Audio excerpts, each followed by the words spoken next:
បាទសួស្តីពុកម៉ែបងប្អូនទាំងគ្នាថ្ងៃនេះណាគឺយើងមកដូរ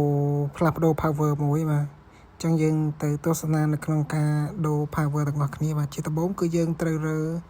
power ចាស់បាទ power ចាស់ចេញសិនដើម្បីឲ្យយើងដាក់ power ថ្មីចូលបានបាទហ្នឹងវារឿងទូទៅហើយអញ្ចឹងយើងមើលប្រសេសនៅក្នុងការដូរទាំងអស់គ្នាគឺមានការរើអាចាស់ចោលគឺខូចហើយបាទគឺគាត់ថាបញ្ហាវានោះគឺផ្ទះបាញ់បាទបងប្អូនផ្ទះបាញ់ហើយឥឡូវគាត់យកមកដូរថ្មីបាទសំណាងឯងអត់ឆេះ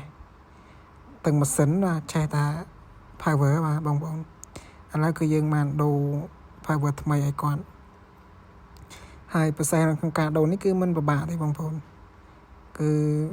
ញាត់ចូលហើយមកខ្ចៅចូលទេបងប្អូនបាទ4គ្រាប់ហ្នឹងគឺយើងចាប់ទាំង4ចូលទៅហើយបន្តមកគឺយើងសក់ខ្សែ power ចូលមកហើយជាមួយនឹងខ្សែCPU បាទ CPU ខ្សែភ្លើងហើយជាមួយនឹងខ្សែ graphic card បងប្អូនគឺយើងតេស្ត3នឹងសិនបាទសំខាន់ឲ្យតាដើរសិនបើថាដើរហើយចាំយើងទៅវគ្គបន្តទៀតបាទគឺយើងត្រូវរៀបចំចងខ្សែចងឲ្យស្អាតហើយយើងតេស្តមួយផ្លែតសិនសំខាន់តាដើរឬមិនដើរ